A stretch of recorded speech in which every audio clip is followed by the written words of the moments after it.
Stress stress है क्या? Stress is physiological and psychological response. मतलब बॉडी में चेंज है और माइंड में चेंज है, नॉर्मल से चीज़ें हट गई हैं टू परसीव्ड चैलेंज और threat, characterize by feeling of tension, anxiety and emotional strain. Stress में कुछ भी ऐसा हुआ है बाहर से कि हमें टेंशन हो गई है, एंजाइटी हो गई है और फिजियोलॉजिकल चेंजेस हुए हैं, और फिजियोलॉजिकल चेंजेस या साइकोलॉजिकल चेंजेस की वजह से ही स्ट्रेस में एंजाइटी हुई है। मतलब बाहर से हमें इतना इफेक्ट हुआ है कि हमारी बॉडी में चेंज हुए हैं, हमारे माइंड में चेंज हुए हैं, उसकी वजह से हमें टेंशन हुई है। ये स्ट्रेस है। Stress can be defined as a state of worry और mental tension caused by a difficult situation। Stress है क्या? ये एक मेंटल टेंशन है जो हुई है डिफ़िकल्ट सिचुएशन की वजह से। Cause CAUSED caused by a difficult situation। Stress को डिफाइन किया है सेले ने। According to Selye, stress is the non specific response of the body to any demand for change. देखो स्ट्रेस मतलब कुछ ना कुछ चेंज है। जब नॉर्मल लाइफ चल रही है जब तो कुछ होगा नहीं दिक्कत, कुछ ना कुछ चेंज हुआ है तो दिक्कत हुई है। तो ये बॉडी का ऐसा नॉन स्पेसिफिक रिस्पॉन्स है कि जो चेंज की वजह से बॉडी में हो रहे हैं। मतलब वो कुछ भी चेंज हो रहे हैं बाहर, नॉर्मल लाइफ चल रही है तो कोई दिक्कत नहीं है, तो कुछ भी ऊपर नीचे हुआ तो हमें स्ट्रेस हो गई। तो स्ट्रेस का मतलब हमारी बॉडी में चेंजेस होएंगे। लेजारस और फॉल्कमैन के अकॉर्डिंग स्ट्रेस क्या है? Stress is that which occurs when an individual perceive that the demand of an external situation are beyond his or her perceived ability to cope with them। जो बाहर की situation है जिसने हमें अफेक्ट किया है वो हमारे कंट्रोल से बाहर है, उससे हम नहीं जीत सकते, तो स्ट्रेस होगा। इनके अकॉर्डिंग स्ट्रेस ये है कि बाहर की सिचुएशन हमारे कंट्रोल से बाहर है, हम उससे नहीं जीत पा सकते, तो हमें स्ट्रेस होगा। मॉर्गन के अकॉर्डिंग स्ट्रेस क्या है? Stress is an internal state which can be caused by physical demand on the body. मतलब या तो हमारी फिजिकली कुछ चीज़ें हैं, मतलब हम कुछ काम नहीं कर पा रहे, मान लो दौड़ नहीं लगा पा रहे हैं, और बाय द एनवायरमेंटल और सोशल सिचुएशन, बाहर से सिचुएशन ऐसी क्रिएट हो गए हैं कि हम उसे झेल नहीं पा रहे हैं। Are evaluated as potentially harmful, कुछ ऐसी सिचुएशन जो हमारे लिए हार्मफुल हो सकती है। अनकंट्रोलेबल और exceeding our resources for coping, कोई भी ऐसी सिचुएशन जो हमारे लिए नुकसानदायक हो सकती है फिजिकल लेवल पे, मेंटल लेवल पे, या किसी भी सिचुएशन किसी भी वजह से, और उससे हम नहीं जीत पा रहे हैं, तो वो स्ट्रेस होगी ही, उसका रिजल्ट स्ट्रेस ही होगा। मतलब अगर हम चीज़ों को हैंडल कर लेंगे तो हमें स्ट्रेस नहीं होगी, चीज़ों को हम हैंडल नहीं कर पा रहे हैं तो स्ट्रेस होगी। स्ट्रेस यूनिवर्सल फिनोमेना सभी के साथ है। Stress can B result of बहुत पॉजिटिव एंड नेगेटिव एक्सपीरियंस, दोनों एक्सपीरियंस हमें दे सकती है। मतलब एक लिमिट में स्ट्रेस हो तो अच्छा भी है, क्योंकि अगर एग्ज़ाम के में स्ट्रेस नहीं होगी तो हम एग्ज़ाम में डेफिनेटली अच्छा नहीं परफॉर्म करेंगे, और हल्की फुल्की स्ट्रेस होगी तो अच्छा परफॉर्म करेंगे, तो होना अच्छी बात है बट एक लिमिट में। स्ट्रेसर वो एजेंट है जो हमें स्ट्रेस, जिनकी वजह से हमें स्ट्रेस होती है। Stressor are the event that cause the stress. मतलब कुछ भी ऐसी सिचुएशन है, कुछ भी कंडीशन है, कोई भी ऐसी चीज़ है, इंसान जिसकी वजह से हम परेशान हुए, वो स्ट्रेसर है। Stressor can be any stimulus that causes an individual to experience stress. Stressor कोई भी ऐसी चीज़ हो सकती है जिसकी वजह से हमें स्ट्रेस हो। स्ट्रेसर को डिफाइन किया टार्फ ने। Stressor are the event with the capacity to cause stress that include major personal and psychological event। देखो वो इवेंट या कुछ भी सिचुएशन हो सकती है, मतलब या हमारी जॉब छूट जाए, हमें दूसरी जगह जाना पड़े, या हमें दर्द हो, मतलब किसी भी लेवल पे कुछ भी दिक्कत हो जो हमें स्ट्रेस काज कर सकती है, तो वो हो गए स्ट्रेसर। मतलब वो इवेंट को हम स्ट्रेसर कहेंगे, उस इंसान को हम स्ट्रेसर कहेंगे, उस सिचुएशन को हम स्ट्रेसर कहेंगे टॉर्फ के अकॉर्डिंग। मतलब जो हमें स्ट्रेस दे दे वो स्ट्रेसर, वो कुछ भी हो सकता है। A stressor is a person, place, event या सिचुएशन, कुछ भी हो सकता है that place a demand on the mind और बॉडी, जो हमें किसी भी लेवल डिस्टर्ब कर दे। स्ट्रेसर कैन बी प्लेजेंट और अनप्लेजेंट। देखो कुछ तो कुछ अच्छे भी हो सकते हैं, कुछ स्ट्रेसर बुरे भी हो सकते हैं। Type of stressor, physical stressor जैसे कि ही गर्मी है, हीट है, लाइट है, नॉइज़, वेदर कंडीशन है, ये सब फिजिकल डिस्कम्फर्ट हमें देते हैं। तो ये फिजिकल स्ट्रेसर है। फिजियोलॉजिकल स्ट्रेस है, जैसे हम भूख लगी है या दर्द हो रहा है या इन्फेक्शन हो गया है, मतलब बॉडी के लेवल पे जो चीज़ें हो गई हैं उसकी वजह से हम परेशान हो रहे हैं, तो ये फिजियोलॉजिकल स्ट्रेसर है।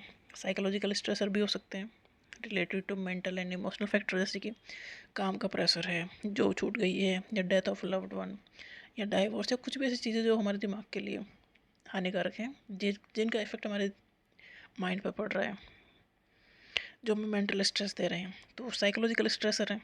Social stressor, these arise from interaction with others, दूसरों के साथ हम इंटरेक्ट कर रहे हैं तो वो कुछ ऐसी बातें कह दें जो हमें पसंद ना आए, जो हमारे लिए सही ना हो, जैसे उनके साथ फिर हमारा कन्फ्लिक्ट हो जाए या पीयर प्रेशर हो।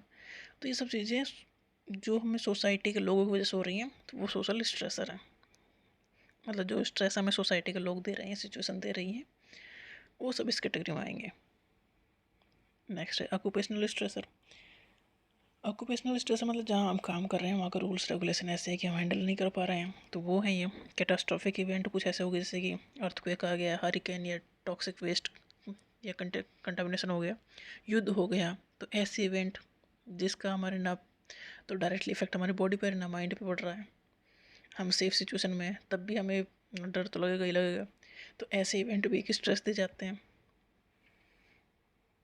Next stress cycle. Stress cycle, देखो स्ट्रेसर आएगा, रिएक्शन होगा, इसका स्ट्रेस हो गया, हमें स्ट्रेसर का काम ही स्ट्रेस देना है, तो स्ट्रेस होगी, तो स्ट्रेस होगी तो बॉडी के ऊपर इफेक्ट पड़ेगा, हम ज़्यादा से ज़्यादा सोचेंगे या फिजियोलॉजिकल चेंजेस होंगे, तो body organ system wear and tear होगा, ख़राब होगा, हमारी हेल्थ ख़राब होगी तो इस जब अगर हम बीमार होंगे तो हमें छोटी छोटी चीज़ें भी इफेक्ट करने लगेंगी, तो सेंसिटिविटी हमारी बढ़ जाएगी, तो फिर बढ़ जाएगी तो स्ट्रेसर फिर से काम करेंगे, तो ये चलती रहेगी साइकिल, ये हमें ब्रेक करनी पड़ेगी कहीं ना कहीं।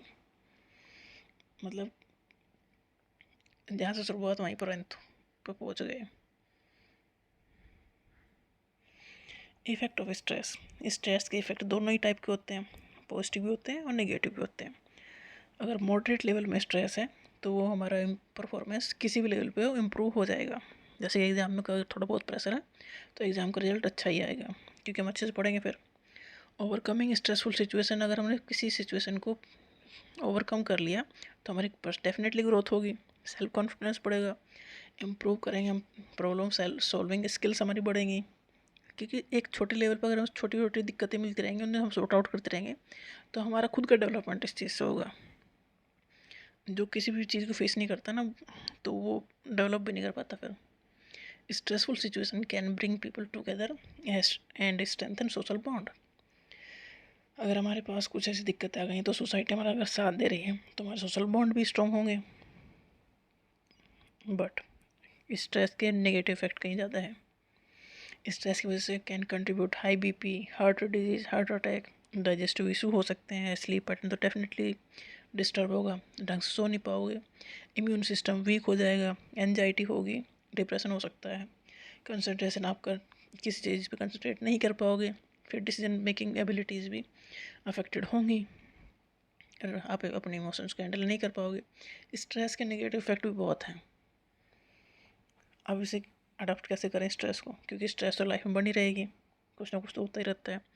Adaptation to stress, it refers the body's ability to respond and adjust to stressor. जैसे जो भी स्ट्रेसर है उससे उसके साथ हम एडजस्ट कर लें, क्योंकि भाई कुछ ना कुछ तो चलता ही रहेगा। इसके लिए मॉडल दिया हैंस सेले ने। इन्होंने कहा जनरल एडेप्टेशन सिंड्रोम क्या क्या है, 3 स्टेज में होती है स्ट्रेस। पहला alarm stage, second resistance stage, third exhaustion stage. Alarm stage पहली स्टेज है। स्ट्रेसर ने धावा बोला, हमारी बॉडी का रेस्पॉन्स होगा फाइट या फ्लाइट, युद्ध करो या भाग जाओ, मतलब स्ट्रेसर को हराओ या पीछे हट जाओ। बॉडी में चेंजेस होंगे, फिजियोलॉजिकल चेंजेस होंगे। सेकंड है resistance stage, if the stressor persist during alarm, अगर स्ट्रेस ख़त्म नहीं हुई है तो बॉडी हमारी सेकंड स्टेज में एंटर कर जाती है। उसमें बॉडी ना उस स्ट्रेसर के साथ एडजस्ट करने की कोशिश करती है कि भाई ये स्ट्रेस तो ख़त्म हो नहीं रही है, ये तो बना ही रह रही है सिचुएशन, तो उसे अडॉप्ट कर लेती है वो body, attempt to adopt to the stressor. Body का एम है कंजर्व करना रिसोर्सेज को, कि जो स्ट्रेसर नया कुछ आए तो उससे हम जीत सकें, मतलब बॉडी को बचाए रखने की कोशिश करना। नेक्स्ट जो थर्ड स्टेज है वो एग्जॉस्शन स्टेज है। इस स्टेज में बॉडी आती आती कमज़ोर हो जाती है और फिर वो स्ट्रेस से नहीं लड़ पाती। In this phase the body's ability to resist the stress decline हो जाती है। फिजिकल, इमोशनल और मेंटल रिसोर्सेज ख़त्म हो जाते हैं, मतलब कैपेसिटी हम खो देते हैं स्ट्रेस से लड़ने की। और इंडिविजुअल जो भी है वो सक्सेप्टेबल है कि बीमार हो जाएगा और डिप्रेशन, एंजाइटी सब से हो जाएंगे। मतलब ये ऐसी स्टेज है कि बॉडी अब हार मान चुकी है स्ट्रेस से। नेक्स्ट है कॉपिंग स्टाइल विद स्ट्रेस। क्या हो सकती है कॉपिंग विद स्ट्रेस के दो मॉडल आप ले सकते हो। कॉपिंग with stress involve variety of strategies technique aimed at managing emotional और फिजिकल और साइकोलॉजिकल रेस्पॉन्स को हमें मेंटेन रखना है। इसके दो मॉडल दिए हैं रेजर और नेस ने, adaptive style and maladaptive style. Adaptive style ideal style है, ये कह रहे हैं कि हाँ ढंग से लड़ो और स्ट्रेस को हराओ। An adaptive coping style refers to strategies and behavior that individual use to effectively manage and navigate stressful situation। ये ऐसी स्टाइल है, ऐसी टेक्निक है जिससे आप कोशिश करते हो कि स्ट्रेसफुल सिचुएशन से बाहर आ जाओ, अच्छे ढंग से कोशिश करते हो। It focus on tackling the root cause of the stress. Stress की वजह क्या है, ये फोकस करता है कि स्ट्रेस की वजह ढूंढो, सॉर्ट आउट करो तो स्ट्रेस खुद खत्म हो जाएगी। By taking one step at a time. अब प्रॉब्लम कितनी भी बड़ी हो पर हमें शुरुआत छोटे स्टेप से ही करनी पड़ेगी, एकदम सारी चीज़ें ख़त्म हो नहीं सकती। तो one step at a time चलो और सॉर्ट आउट करो।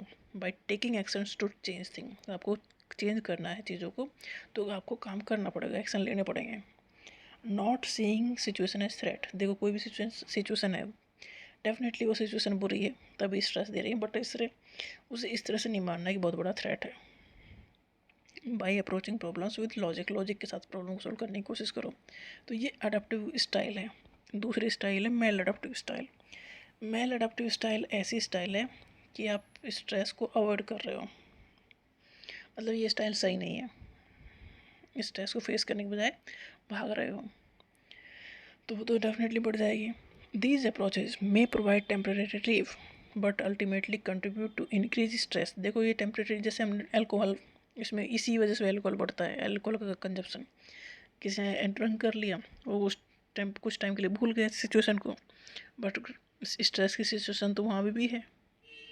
तो रिजल्ट क्या आएगा लॉन्ग टर्म में, तो इसका रिजल्ट अच्छा ही नहीं आएगा, बुरा ही आएगा, नेगेटिव कॉन्सिक्वेंसेस देखने पड़ेंगे।